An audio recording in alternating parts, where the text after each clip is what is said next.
नमस्कार, आप देख रहे हैं न्यूज इंडिया। आपके साथ मैं हूं अभिषेक। बुलेटिन की शुरुआत इस वक्त की बड़ी खबर से करेंगे।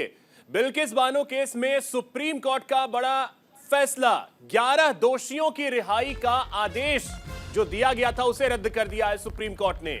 यह बड़ी जानकारी आपको दे रहे हैं। गुजरात सरकार ने एक बड़ा फैसला लेते हुए 11 दोषियों को रिहा किया था, लेकिन अब सुप्रीम कोर्ट ने उस फैसले को पलट दिया है। दोषियों के रिहाई का फैसला निरस्त कर दिया गया है। पीड़िता की याचिका पर सुनवाई हुई और इसे सुनवाई योग्य माना है सुप्रीम कोर्ट ने। आपको बता दें कि गुजरात सरकार ने 2022 में स्वतंत्रता दिवस के अवसर पर आजीवन कारावास की सजा काट रहे 11 दोषियों को रिहा कर दिया था।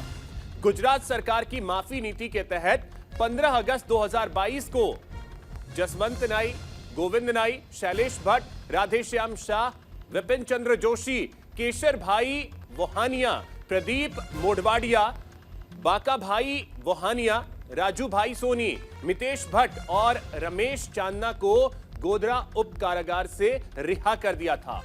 अब इस फैसले पर सुप्रीम कोर्ट ने बड़ा फैसला दिया है और उस आदेश को रद्द कर दिया है, यानी कि जो सजा थी वो बरकरार रहेगी।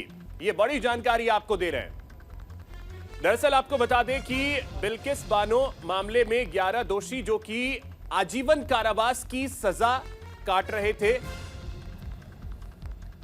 तो चलिए, हमारे सहयोगी ओम प्रकाश जी हमारे साथ जुड़ गए न्यूज रूम से। ओम प्रकाश जी, ये बहुत बड़ा झटका गुजरात सरकार के लिए।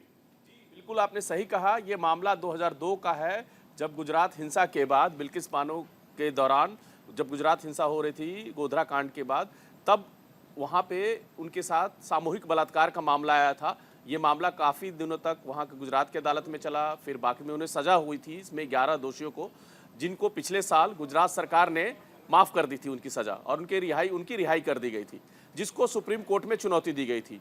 इस मामले की 11 दो बेंच की पीठ थी, जिसने 2 जजों की बेंच की पीठ थी, जिसने 11 दिनों तक इस मामले की सुनवाई की और फैसला सुरक्षित रख लिया था। और आज अपना फैसला सुनाते हुए उसने गुजरात सरकार ने जो रिहाई के ऑर्डर दिए थे और उनकी सज़ा को जो माफ़ किया था उसे रद्द कर दिया है और उनकी दोषियों को और बिल्किस बानो की याचिका को स्वीकार करते हुए कहा है कि उसकी याचिका सुनने लायक है। और उसके साथ उसने कहा है, इसके साथ और भी कई पिटीशंस लगे हुए हैं, उन सब पिटीशन पे भी सुप्रीम कोर्ट ने सुनवाई करते हुए उनकी सज़ा को माफ़ किया है। ओम प्रकाश जी, तो अब ये मामला आगे बढ़ेगा कैसे? क्योंकि गुजरात सरकार की कोशिश ये होगी कि अब ये मामला जो है वो हायर बेंच में जाए। अभी तक 2 बेंच की अगर अदालत फैसला सुना रही थी, इससे सुन रही थी, तो अब 3 बेंच के पास या 5 जजों की बेंच के पास जाए। ये कोशिश तो होगी गुजरात सरकार की, क्योंकि फैसला बहुत बड़ा लिया गया था 2022 में स्वतंत्रता दिवस के मौके पर। इनके आचरण को बताया गया था कि इनका आचरण अच्छा रहा है, इस वजह से हमने इसे छोड़ दिया है। देखिए, सुप्रीम कोर्ट ने कहा है कि बिल्किस बानो की जो याचिका है वो सुनने योग्य है, इसलिए उस पर सुनवाई होगी। मामला अब सुप्रीम कोर्ट में फिर से खुलेगा और इस पर फिर से वो सुनवाई होगी और उसके बाद सुप्रीम कोर्ट इस मामले में अपना आखिरी फैसला सुनाएगा। अभी तो उसने एक तरह से कही है कि जो गुजरात सरकार का फैसला था उसको रद्द किया है उसने। अभी ये मामला खत्म नहीं हुआ है, इस मामले की आगे सुनवाई जारी रहेगी और बिल्किस बानो का जो अर्जी थी उसे स्वीकार किया है। वो कहा है कि उसका केस एक्सेप्ट करते हैं हम और उस पर आगे अब सुनवाई जारी रहेगी। बिल्कुल, यानी कि जरा से इसे और क्लियर कीजिएगा क्या कि जो गुजरात सरकार का फैसला था उसे पूरी तरीके से पलट दिया गया है या फिर अभी इस केस को सुनने योग्य माना गया है? क्योंकि अभी जो जानकारी है सुनने योग्य माना गया है, अब इस पर सुनवाई चलेगी और उन दोषियों की, जो 11 दोषी हैं, वो वापस जेल में ही चले जाएंगे। आज के बाद ये मामला बढ़ेगा कैसे? जरा अगर कानूनी पहलू इसका समझाएं तो। देखिए, बिल्किस बानो ने अपने जो दोषियों को की सज़ा माफ़ की गई थी उसको उसने चुनौती दी थी और कोर्ट ने भी अपने फैसले में आज यही कहा है कि गुजरात सरकार कोई अधिकारी नहीं है कि वो सज़ा को माफ़ करे।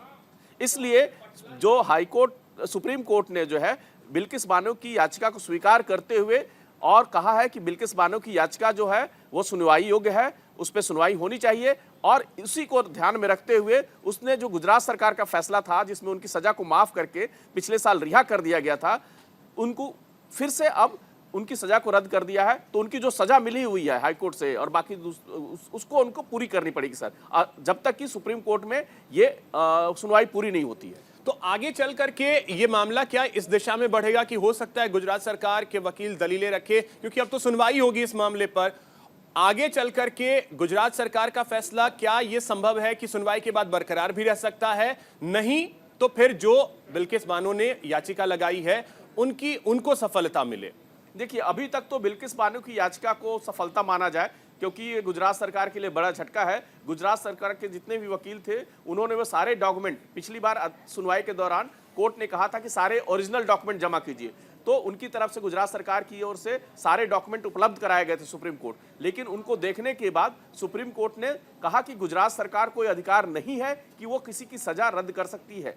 इसीलिए उन्होंने बिल्किस बानो के अर्जी को स्वीकार किया है और इस मामले में अपना फैसला देते हुए गुजरात सरकार के फैसला को उन्होंने खारिज कर दिया है। ओम प्रकाश जी, ये एक नजीर भी बनेगा, क्योंकि हमने देखा है कि सिर्फ गुजरात ही नहीं बल्कि कई और भी राज्यों में कुछ ऐसे क्राइम रहे हैं जिसके क्रिमिनल्स जो हैं वो सजा पाए हैं और सजा काट रहे हैं, और हमने देखा है कि एक लंबा वक्त बीता है तो उन्हें रिहा कर दिया है वहां की स्टेट गवर्नमेंट ने। बिहार में भी हमने एक मामला इस तरीके का देखा था, आपको याद होगा, बिहार में अनंत मोहन का मामला था। सरकार ने वहां पे उसके लिए विधानसभा में एक कानून भी पास किया था और उसके बाद लेकिन उसे भी चुनौती दी गई है। उस सरकार जो बिहार सरकार ने जो कानून बनाया है उस कानून को भी पटना हाईकोर्ट में चुनौती दी गई है और देखते हैं कि उस पे पटना हाईकोर्ट क्या फैसला करता है। तो ये राज्य सरकारें जो है उनके जो दोषी होते हैं या जिनको सजा हफ्ता लोग होते हैं उनके आचरण को देखते हुए रेकमेंड करती है, उनकी सजा को माफ करती है।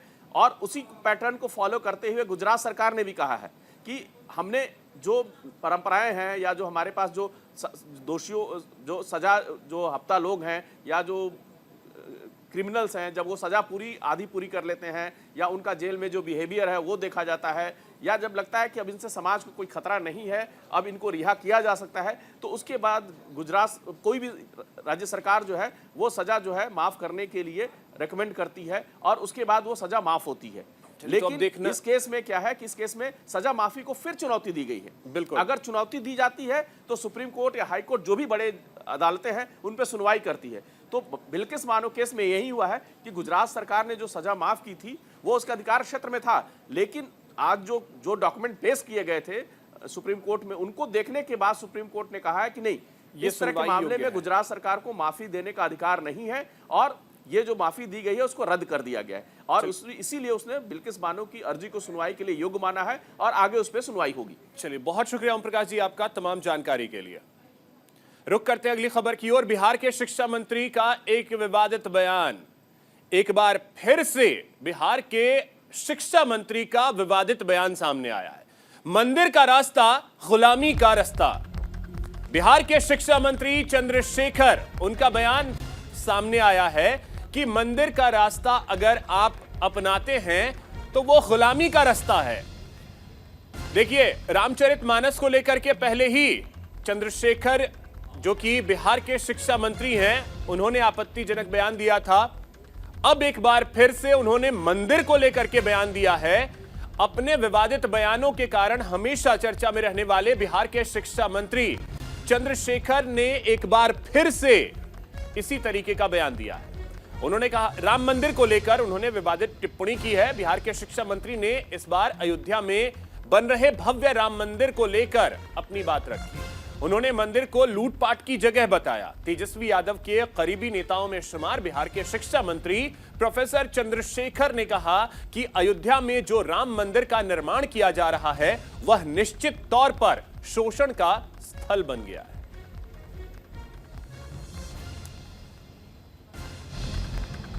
बहादुर सिंह जी ने क्या पढ़ा? मंदिर का रास्ता मानसिक गुलामी का रास्ता होता है और फिर स्कूल का रास्ता प्रकाश का रास्ता दिखाता है। फतेह बहादुर सिंह जी ने अपनी बात नहीं बोली। हमारी माता सावित्रीबाई फूले जो इस देश की प्रथम महिला शिक्षिका है, उसने कहीं उनके बात को दोहराया। षड्यंत्रकारियों ने गले की कीमत, जीभ की कीमत लगा दी। मैं आपके माध्यम से कहना चाहता हूं सरकार षड्यंत्रकारियों से, खबरदार, एकलव्य का बेटा अंगूठा दान नहीं देगा, जवाब देगा।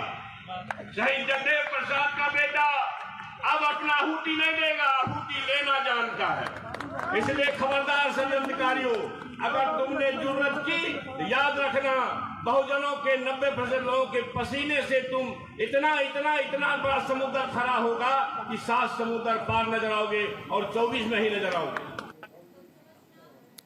तो देखिए, जहां भव्य राम मंदिर आकार ले रहा है, 22 जनवरी को प्राण प्रतिष्ठा होनी है और ऐसे में एक राज्य के शिक्षा मंत्री का यह बयान आता है।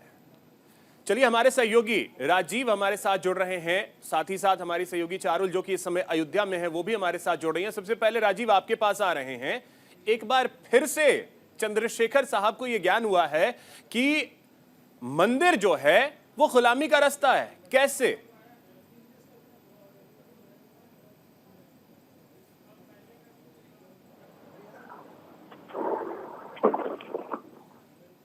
राजीव, आवाज मिल रही है आपको मेरी?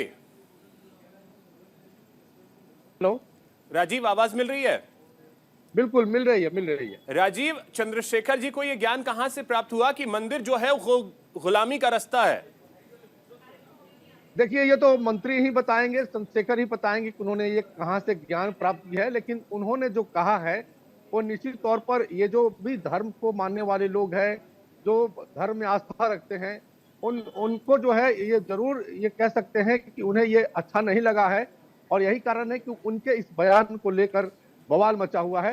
देखिए, उन्होंने ये कह सकते हैं कि अभी चूंकि 2024 का लोकसभा चुनाव है, आगे 2025 में विधानसभा चुनाव है, तो नेताओं के इस तरह के बयान आ रहे हैं और चंद्रशेखर जी पहले भी इस तरह के बयान देते रहे हैं, लेकिन इस बार भी उन्होंने इसी तरह का बयान दिया और कहा, अपनी भाषण में उन्होंने ये साफ कहा है कि जो है मंदिर जो है वो चंद लोगों के आधिपत्य में चला जाता है, यहाँ भ्रष्टाचार होती है, यहाँ लोग लूट खसोट का अड्डा बनता है। और उन्होंने तुलना इसकी कर दी शिक्षा के मंदिर स्कूल से कि अगर आपको पढ़ाई करनी है तो आपको स्कूल जाना है, मंदिर में आपको पढ़ाई नहीं मिलेगी। अगर आप बीमार पड़ते हैं, घायल होते हैं तो आपको अस्पताल जाना होगा। तो ये तमाम तरह की बातों को उन्होंने मंदिर की आस्था से जोड़कर एक तरह से कहे तो अपनी बातों को रखा है। लेकिन उनकी बात उनकी अपनी है, उनकी राजनीतिक बातें हैं और वो हमेशा इस तरह का बयान देते हैं। पार्टी के तरफ से हमेशा उनके बयान का बचाव किया जाता है, लेकिन वो अपनी बातों को बेबाकी से रखते हैं। लेकिन दूसरी बातों तरफ को ये है बेबाकी से रखना और किसी को ठेस पहुंचाना, ये दोनों अलग अलग चीजें होती हैं। राजीव, ठीक है, आते हैं आपके पास फिर से।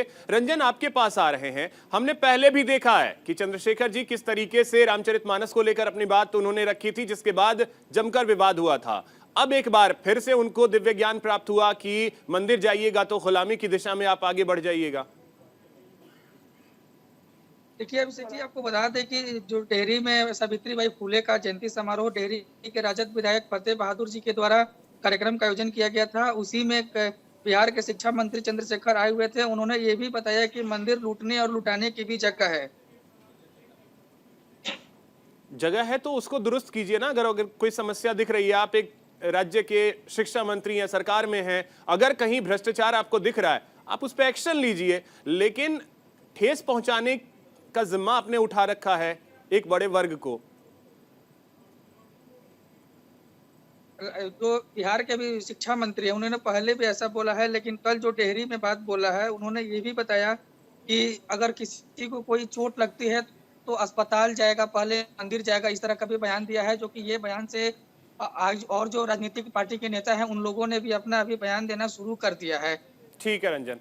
चारुल, आप तो अयोध्या में हैं, भव्य राम मंदिर आकार ले रहा है और अब अगर मंदिर को लेकर के किसी प्रदेश का शिक्षा मंत्री ये कहे कि अगर मंदिर की दिशा में आप बढ़ते हैं तो गुलामी की दिशा में बढ़ते हैं, अयोध्या वासी क्या कह रहे हैं कि वो क्या गुलामी की तरफ बढ़ रहे हैं?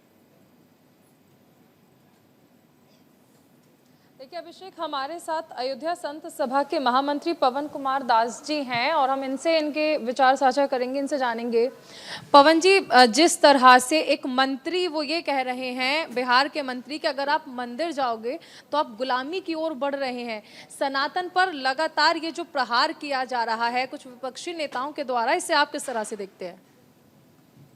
ये सब के सब लोग पागल हो चुके हैं।